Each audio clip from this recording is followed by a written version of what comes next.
வணக்கம். நாடாளுமன்ற தேர்தல் முடிவுக்கு பிறகு பாஜக வெற்றி பெற்ற பிறகு 2 பேரோட பெயர்கள் உச்சரிக்கப்படுது. வழக்கமா மோடியோட பெயர் தான் உச்சரிக்கப்படும், அவர் தான் ட்ரெண்டிங்ல இருப்பாரு. அதற்கு நேர்மாறா 2 பெயர்கள் தான் இப்போ ட்ரெண்டிங்ல இருக்கு. ஒருத்தர் சந்திரபாபு நாயுடு, இன்னொருத்தர் நிதிஷ்குமார். நிதிஷ்குமாரை பொறுத்த வரைக்கும் பீகார் மாநிலத்தோட அடையாளம். மோடியை ஆரம்பத்தில இருந்து எதிர்த்தவர், அதுக்கப்புறமா மோடியை ஆதரிச்சாரு. அப்புறம் திருப்பியும் பாஜக கூட்டணியிலிருந்து வெளிவந்து மோடிக்கு எதிராக எதிர்கட்சிகளை ஒருங்கிணைக்கக்கூடிய வேலைகளை நிதிஷ்குமார் தான் முன்னிருந்து பண்ணார். அதற்காக இந்தியா கூட்டணியில ஒரு நாயகனா நிதிஷ்குமார் பார்க்கப்பட்டார் அப்படின்னே சொல்லலாம். அப்புறம் திடீர்னு இந்தியா கூட்டணியிலிருந்து வெளியேறி மறுபடியும் பாஜகவில் சேர்ந்தார் நிதிஷ்குமார். இப்ப நிதிஷ்குமார் தலைமையில ஜனதாதள் பீகார்ல கைப்பற்றிருக்கக்கூடிய மக்களவை இடங்கள் மொத்தம் எத்தனை தொகுதியில ஜெயிச்சிருக்காங்கன்னா 12 இடங்கள்ல ஜெயிச்சிருக்காங்க. இந்த 12 இடங்கள் அப்படிங்கிறது குறைவா இருந்தாலும் பாஜகவுக்கு இந்த நம்பர் ஒரு மிகப்பெரிய தேவையா இருக்கு. அந்த வகையில நிதிஷ்குமாரோட ஆதரவு பாஜகவுக்கு இப்ப ரொம்ப தேவை. எனவே பாஜக ஆட்சி அமைப்பதற்கு, மோடி மறுபடியும் பிரதமர் ஆவதற்கு நிதிஷ்குமாரோட ஆதரவு அவங்களுக்கு ரொம்ப முக்கியமா பார்க்கப்படுது. ஆனா நிதிஷ்குமாரை நம்பி களமிறங்குறது மண்குதிரையை நம்பி களமிறங்குவதற்கு சமம் அப்படின்னு தான் சொல்லணும். ஆனா வேற வழி இல்ல, மோடி இதை செஞ்சுதான் ஆகணும். சரி, யார் இந்த நிதிஷ்குமார்? மோடிக்கும் இவருக்கும் ஒரு பழைய பகை ஒன்று இருக்கு. எனவே மோடியை இவர் பிரதமரா ஏத்துப்பாரா? வேற என்னென்ன டிமாண்ட்லாம் இவர் வைப்பாரு? இவரால பாஜகவுக்கு என்னென்ன சிக்கலாம் வர வாய்ப்பு இருக்கு அப்படிங்கிறத அவருடைய நிதிஷ்குமாரோட கடந்த கால அரசியலை ஒரு முறை புரட்டி பார்த்தா நமக்கு தெரியும். 1951ஆம் ஆண்டு பிறந்த நிதிஷ்குமாரின் சொந்த ஊர் பீகார் மாநிலத்தில் உள்ள பக்தியார்பூர் கிராமம்.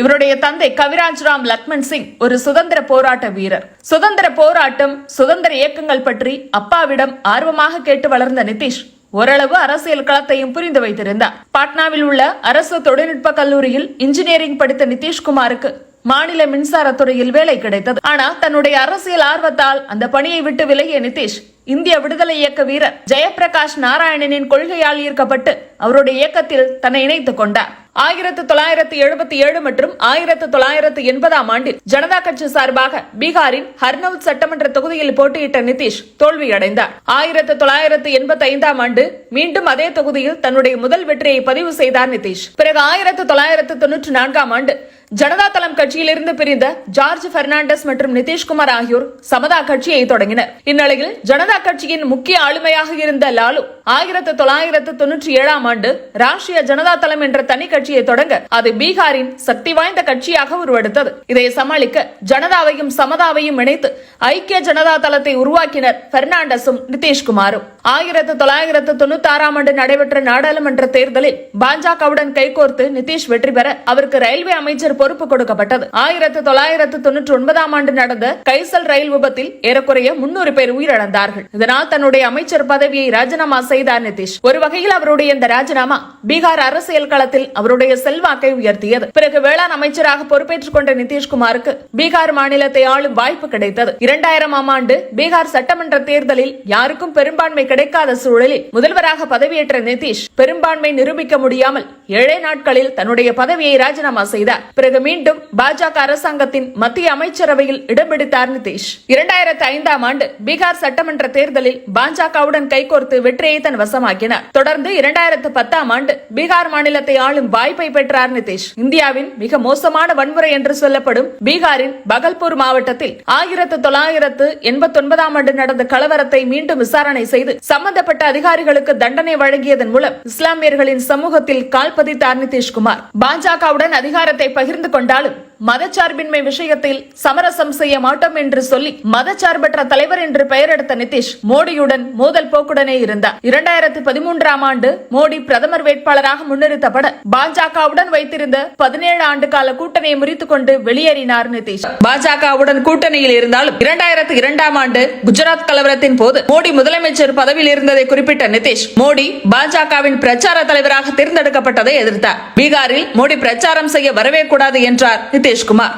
மோடி நிதிஷ்குமார் மோதல் 2010ஆம் ஆண்டிலேயே ஆரம்பமாயிருந்தது. 2010ஆம் ஆண்டு பீகார் தலைநகர் பாட்னாவில் பாஜகவின் தேசிய செயற்குழு கூட்டம் நடைபெற்றது. இதில் மோடி உட்பட பாட்னா வரும் பாஜக தலைவர்களுக்கு தன் வீட்டில் விருந்திற்கு ஏற்பாடு செய்திருந்தார் நிதிஷ்குமார். இந்த நிலையில் பீகார் பத்திரிகைகளில் 2 விளம்பரங்கள் வருகிறது. ஒன்று 2008ஆம் ஆண்டு வெள்ளத்தால் பாதிக்கப்பட்டிருந்த பீகாருக்கு மோடி தலைமையிலான குஜராத் அரசு 5 கோடி ரூபாய் நிதி உதவி தந்த நிலையில் அதை குறிப்பிட்டு தாராளமய நன்கொடை என்று மோடி அரசை பாராட்டி விளம்பரம் வருகிறது. அடுத்து பீகார் முதலமைச்சர் நிதிஷ்குமாருடன் குஜராத் முதலமைச்சராக இருந்த மோடி கைகோர்த்து நிற்பது போன்ற ஒரு விளம்பரமும் வருகிறது. இந்த விளம்பரங்களை கண்டு கோபமடையும் நிதிஷ் மோடியுடன் கைகோர்த்திருக்கும் புகைப்படத்தால் தான் இஸ்லாமியர்களின் வாக்குகளை இழக்க வேண்டி வருமோ என்று பதட்டமடைகிறார். உடனடியாக பாஜக தலைவர்களுக்கு ஏற்பாடு செய்திருந்த விருந்தை ரத்து செய்து ஷாமியானாவை கழற்றி வீசு, சமையல்காரர்களை போகச் சொல் என்று உதவியாளரிடம் கோபமாக பேசிய நிதிஷ் டின்னர் கேன்சல் என்ற செய்தியை பாஜகவிற்கு தெரிவிக்கிறார். நிதி உதவி அளித்துவிட்டு விளம்பரம் செய்வது நாகரிகமற்றது, எங்களுக்கு பிச்சை போடுகிறீர்களா என்று சொன்ன நிதிஷ்குமார் இந்த நிதியை வட்டியுடன் திருப்பி அனுப்புகிறேன் என்று சொல்லி மோடி அரசு கொடுத்த நிதியை திருப்பி கொடுக்கும் நடவடிக்கை எடுக்கிறார். இது நிதிஷ்குமாரின் ஆணவ போக்கு என்று கடுமையாக விமர்சனம் செய்கிறது பாஜக. நிதிஷ்குமாரின் நடவடிக்கையால் கோபமடைந்த மோடியை சமாதானம் செய்கிறது பாஜக தலைமை. இதுதான் மோடிக்கும் நிதிஷ்குமாருக்கும் ஏற்பட்ட முதல் கசப்புணர்வு. அதன் பிறகு 2013ஆம் ஆண்டு மோடி பிரதமர் வேட்பாளராக முன்னிறுத்தப்பட பாஜகவுடனான 17 ஆண்டு கால கூட்டணியை முறித்துக் கொண்டு வெளியேறுகிறது ஜேடியு. பிறகு 2017ஆம் ஆண்டு பாஜகவுடன் கூட்டணி வைக்கிறார் நிதிஷ்குமார். 2019ஆம் ஆண்டு மொத்தமுள்ள 243 இடங்களில் 74 இடங்களை பாஜக பெற்றிருந்தாலும் 43 இடங்களை பெற்ற நிதிஷ்குமார் தான் முதலமைச்சரானார். பாரதிய ஜனதா கட்சி நிதிஷை முதலமைச்சராக ஏற்றுக்கொண்டாலும் பல நேரங்களில் அவருக்கு பாஜக நெருக்கடி கொடுத்ததாக சொன்னது ஜேடியு. சட்டமன்ற சபாநாயகர் தேர்வில் ஜேடியு எம்எல்ஏவை நிதிஷ் முன்னிறுத்திய நிலையில் பாஜக எம்எல்ஏ விஜயகுமார் சின்ஹா தான் சபாநாயகராக பொறுப்பேற்றார். இதற்கிடையில் தன்னுடைய எம்பிக்கள் 4 பேருக்கு மத்திய அமைச்சரவையில் இடம் கேட்டார் நிதிஷ்குமார். ஆனால் அதை மறுத்து ஒருவருக்கு தான் வாய்ப்பு தர முடியும் என்றது பாஜக. இந்த நிலையில் நிதிஷ்குமாருக்கு நெருக்கமானவராக இருந்த ஆர்சிபி சிங்கிற்கு அமைச்சர் பதவி கொடுத்தது பாஜக. நிதிஷ் முன்னிறுத்தாமலேயே ஆர்சிபி சிங்கிற்கு அமைச்சரவையில் இடம் கொடுத்தது நிதிஷ்குமாருக்கு சந்தேகத்தை எழுப்புகிறது. இதைத் தொடர்ந்து ஆர்சிபி சிங் நடவடிக்கையில் மாற்றம் காண்கிறார் நிதிஷ்குமார். ஆர்சிபி சிங்கின் மாநிலங்களவை உறுப்பினர் பதவிக்காலம் முடிவடைந்த நிலையில் அவருக்கு மீண்டும் மாநிலங்களவையில் வாய்ப்பு வழங்க மறுக்கிறார் நிதிஷ். இதனால் வேறு வழியின்றி ராஜினாமா செய்கிறார் ஆர்சிபி சிங். இதன் தொடர்ச்சியாகத்தான் பாஜகவிலிருந்து வெளியேறும் முடிவை எடுக்கிறார் நிதிஷ். சிவசேனாவை உடைக்க ஏக்நாத் ஷிண்டேவை உருவாக்கியதை போல இங்கே ஆர்சிபி சிங்கை உருவாக்க முயற்சி செய்கிறது பாஜக. மகாராஷ்டிரா அரசியல் பீகாரில் நிதிஷிடம் எடுபடாது என்ற விமர்சனங்களுடன் பாஜகவுக்கு குட் பை சொல்கிறது நிதிஷ்குமாரின் ஜேடியு. இதன் மூலம் பாஜக நிதிஷ்காக தயாரித்த மருந்தை திருப்பி அவர்களுக்கே கொடுத்திருக்கிறார். பழுத்த அரசியல்வாதி நிதிஷ்குமார் என்று புகழாரம் சூட்டினார்கள் அவருடைய ஆதரவாளர்கள். இதுதான் மோடிக்கும் நிதிஷ்குமாருக்கும் நடந்த கடந்த கால கசப்புணர்வுகள். இந்நிலையில் மோடிக்கு எதிராக இந்தியா கூட்டணியில் இணைந்த நிதிஷ் மீண்டும் பாஜகவுடன் கைகோர்த்தது அவருடைய சந்தர்ப்பவாத அரசியலை வெளிச்சம் போட்டு காட்டியது. 2024 மோடி பிரதமராகவே கூடாது என்று சூளுரைத்த இதே நிதிஷ் தான் இப்போது மோடியை ஆதரிப்பாரா மாட்டாரா என்ற எதிர்பார்ப்பில் வைத்திருக்கிறார். இந்த நிலையில இப்பவே தன்னுடைய டிமாண்ட பாஜகவிடம் முன்வைக்க தொடங்கியிருக்கார் நிதிஷ். எதிர்காலத்துல கட்சி தாவல் தடை சட்டத்தின் கீழ் நடவடிக்கை பாய்வதை தடுக்கவும், நாடாளுமன்றத்துல சபாநாயகர் பதவி அப்படிங்கிறது ஒரு அதிகாரமிக்க பதவி அப்படிங்கிறதுனாலையும் சபாநாயகர் பதவிக்கு சந்திரபாபு நாயுடு நிதிஷ்குமார் 2 பேருமே குறி வச்சிருக்கிறதா சொல்லப்படுது. இவங்க 2 பேருமே பாஜக கிட்ட இந்த சபாநாயகர் பதவியை குறிப்பிட்டு கேட்டிருக்காங்க அப்படின்னு சொல்லப்படுது. மேலும் இவங்க 2 பேருமே முக்கியமான அமைச்சர் பதவிகளையும் கேட்கறதுக்கு வாய்ப்புகள் இருக்கு.